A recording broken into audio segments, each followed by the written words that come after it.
Assalamualaikum guys. Today we'll be talking about fats and lipid.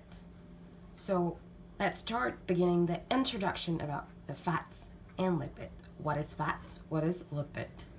So lipid means any biological molecule that dissolve in organic solvent. I repeat, dissolve in organic solvent but does not dissolve in water. So what are the organic solvent? Example will be petroleum. And what else? We have what? We have chloroform.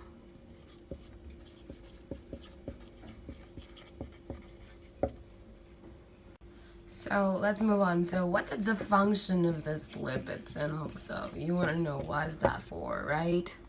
So the function of lipid is make up vitamin A. That's a short from vitamin, VIT. A, D, E, and K. So in short form will be ADIC. The second one will be make up hormones. For example, like estrogen, testosterone. It's actually steroid hormone. Yeah, it's not water soluble, it's steroid soluble hormones. The make up cell membrane. As you know, cell membrane is made up of phospholipids. The words I underline, it's lipid. So we move on to classes of lipids. We have two. First, we have fatty acids. The second one will be steroid. Okay? Under fatty acids, we have this, what we call as another four subclasses. The first one will be TG. What is TG? TG means triglyceride. Triglyceride or triaglycerol means 3 fatty acids plus with 1 glycerol. Okay?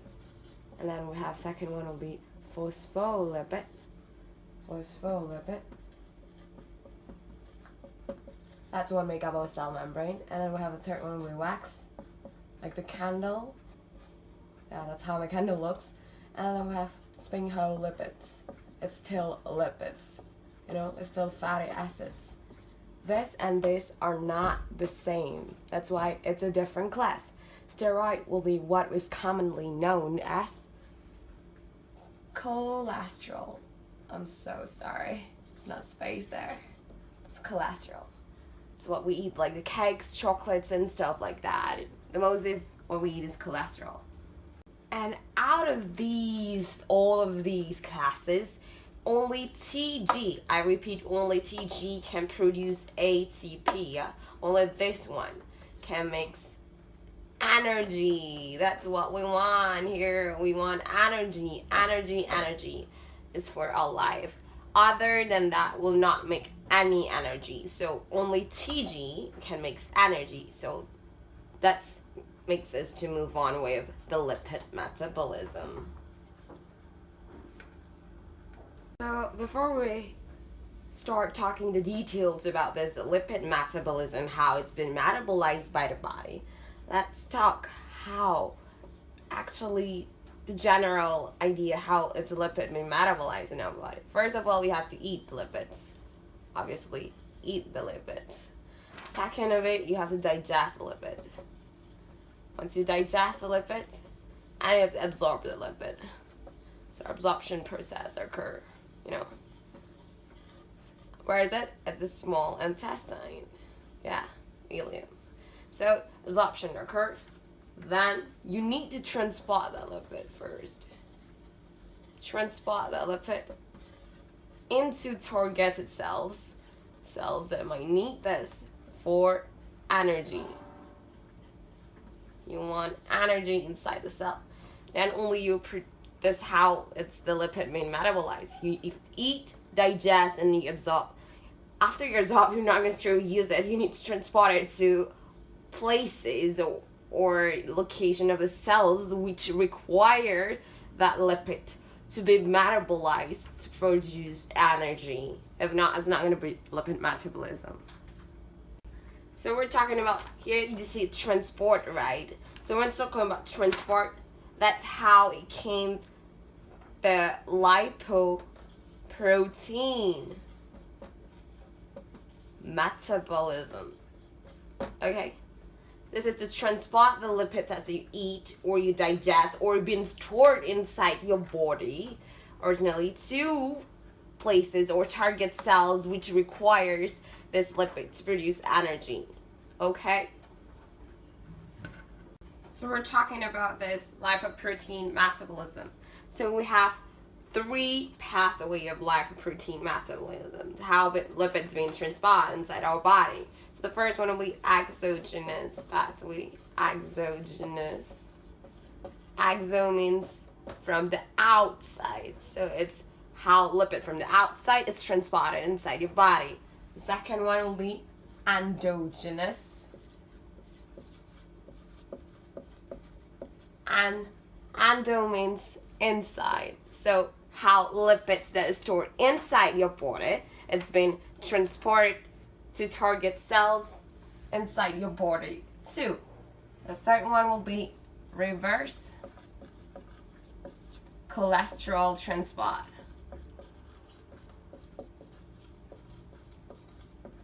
It's a reverse. You can go backward, you can go forward, you can go backward. Okay?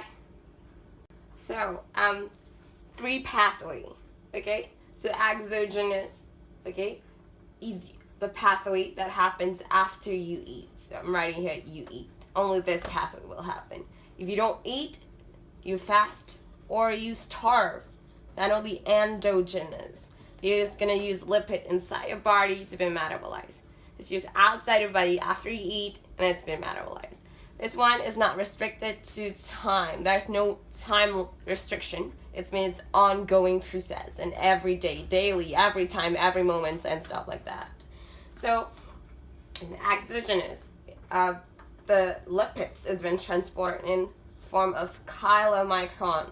So it's known as chylomicron metabolism, okay? Or we can call it as a postprandial metabolism. Why is that postprandial? It means after you eat, okay? Postprandial metabolism. And under endogenous, we have 2. We have VLDL metabolism. VLDL means very low density lipoprotein metabolism. And then we have the second one with adipose lysis. Yeah, during starve you have to lyse, it means break. So you have to lyse your adipose. So you use the lipids stored inside your adipose to actually get energy. And then that's one, just reverse cholesterol transport. Okay? So exogenous pathway is known as postprandial metabolism. Why is that so? Because postprandial means after you eat. So you eat the fats, eat the lipids. Then it's going to be the exogenous pathway. And it's also known as chylomicron metabolism. Why is it chylomicron? Because the lipoprotein used for this pathway is chylomicron. The name of it is chylomicron. So that's why it also can be called as chylomicron metabolism. So, as you know, lipid is not soluble in water. So eventually lipid, it's not going to dissolve in water. It will stay like it is inside of water. And it is hard to be transported inside our circulatory system, since our blood is 90% of our circulatory fluid, which is the blood, is composed of fluids and water. So since it's hydrophobic to water, it needs to bind to something to actually be transported to target cells, which needs this lipid to be metabolized to produce energy. So, as you can see here, we eat the fat, we eat the lipids, the dietary lipids, and will be digested to TG after a few enzymes actions. After the TG, it will be absorbed in your ileum, small intestine, whatever is that. So once you absorb it, but you still need a transporter to transport to target cells. So you'll bind it with protein, plasma protein. You bind plasma protein because inside your circulatory fluid. So it's becoming a lipoprotein. And lipoprotein, what interesting is, it's not only consists of TG, it also consists of a cholesterol ester. So we have TG inside it. It's not clear, right? So it has cholesterol ester, and we have, it's covered with phospholipids. phospholipid. Okay, and then also we have this free cholesterol inside it. And also this one hanging like the food thingy, it's known as a apolipoprotein. For in this case, exogenous, apolipoprotein will be type B48. Okay? In different pathway, the apolipoprotein that makes the lipoprotein will be different in each pathway. For exogenous, it will be B48. So that's why it's known as a chylomicron, sorry. So here we discuss in detail the exogenous pathway of lipid metabolism. So you already know that the lipid is being transported as a form of the chylomicron under exogenous pathway. The chylomicron, we have TG inside, we have cholesterol ester, we have free cholesterol, it's enclosed by phospholipids. We also have ApoB48 that makes it the lipoprotein different from other lipoprotein that's being used in other types of lipid metabolism. So how does this lipids that have been digested and absorbed in the form of TG that will be repackaged and assembled inside this cell known as enterocyte inside your small intestine to produce what we call lipoprotein to be transported inside your circulatory system, which is in the blood. So once it release or secrete lipoprotein, which is the chylomicron will be chylomicron nascent. Why is that nascent? Because it is lack of ApoE and ApoC2. It only state matured. The chylomicron will be matured once it receives ApoE and ApoC2. So once it's been released, it's released as a chylomicron nascent. That means it's free from ApoE and ApoC2. So once it entered the circulatory fluid and into the system and then inside the blood, it receives ApoE and ApoC2 from other chylomicron or from other lipoprotein. Okay, so it will become this chylomicron matured. Matured. Once it's matured, then only it will start to be metabolized. And metabolized, it will undergo process of multiple hydrolysis. Multiple hydrolysis. Why is that so? To actually transport this TG inside this chylomicron into target cells. Okay, for here I show you skeletal muscles and adipose tissue. So it will, what we call this chylomicron will actually go to target cell, transport it to target cells, and then bind to target cells, to skeletal muscles and adipose tissues to actually give the transported TG that's been stored here to here, over here. So how is that done? How is TG here stored and will be. So now we're going to go in detail about the exogenous pathway of lipid metabolism. Okay, you know that the TG that's been absorbed in the small intestine will be repackaged and reassembled in the cell in your small intestine. It's called as enterocyte, repackaged and reassembled to form lipoprotein named as chylomicron. Chylomicron has TG, has cholesterol ester, together as free cholesterol, enclosed by phospholipids and apolipoprotein B48. This is the key difference of lipoprotein chylomicron from other types of lipoprotein in other lipid metabolism pathway. Okay, so what is being secreted here, okay, or released from the enterocyte will known as chylomicron remnant. Sorry, not remnant, sorry, nascent. It's nascent. Why is that nascent? Because it's free from ApoC2 and ApoE. There is no ApoC2 and no ApoE. That's why it's known as chylomicron nascent. It means free from ApoC2 and ApoE. And it will be secreted into the circulatory system inside our blood, and it will mature to form a matured chylomicron after it's received ApoE and ApoC2 from other lipoprotein or other chylomicron inside the circulatory system. Okay? So why we need this? Okay, why we need this? If we don't have this, we cannot hydrolyze the TG that's been stored inside the chylomicron to be transported to be translocated from this chylomicron to the target tissues or target cells inside our body. So we need this, okay? Once it's matured, it will start to hydrolyze, okay? The chylomicron will start to hydrolyze the TG stored inside it to be transported to other cells which require the TG.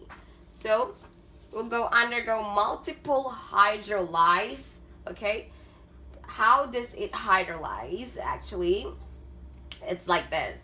Once it reaches, just imagine, once this chylomicron has reached to target cells, for example, skeletal muscles, it will go near that cells, remember? So go and imagine it, yeah? So once you go near that cells, we have to have a receptor, the receptor to actually bind to this thing. Remember, our body works, the cells in our body works is a receptor concept, bind. So we have this LPL enzymes, okay? What is LPL? Lipoprotein lipase enzyme. What does it do? It actually hydrolyzes TG stored here, okay, into fatty acids and glycerol, okay? So how is it going? This LPL enzyme can only bind to chylomicron that will be activated due to the presence of ApoC2. If we don't have ApoC2, this one will not be activated, okay? This one will not activate this LPL enzyme. Once this chylomicron binds to this LPL enzyme, with the presence of ApoC2, it will activate this enzyme. Once this enzyme is activated, it will cause this TG stored inside this chylomicron to be hydrolyzed into fatty acid and glycerol. Remember, it's TG. I don't write glycerol. Now this TG, will go fatty acid and glycerol, will then diffuse into or translocate from the chylomicron into the skeletal muscle. Okay, once it's entered it, it's up to them. It's either to use them or to store them. Most of it, if it's gonna go to the skeletal muscle, they're gonna metabolize the fatty acid that's been hydrolyzed from the chylomicron to produce ATP. Your cells are working, they need energy. If it goes to adipose, it's gonna store usually. Okay, it will undergo multiple of hydrolysis. So it will gonna have a product of chylomicron remnant. Right here, chylomicron remnant. Remnant here, there is no TG, there is no TG anymore. That is called chylomicron remnant. There's no TG left in your chylomicron. That chylomicron will then go to the liver, okay, to be degraded by lysosome enzyme. Or it can go to, it can go suspended in your circulatory fluid, which is in the blood, to pass this ApoC2, ApoE to other chylomicron or either lipoprotein, which might require that to mature. Got it? So that's how it's exogenous pathway.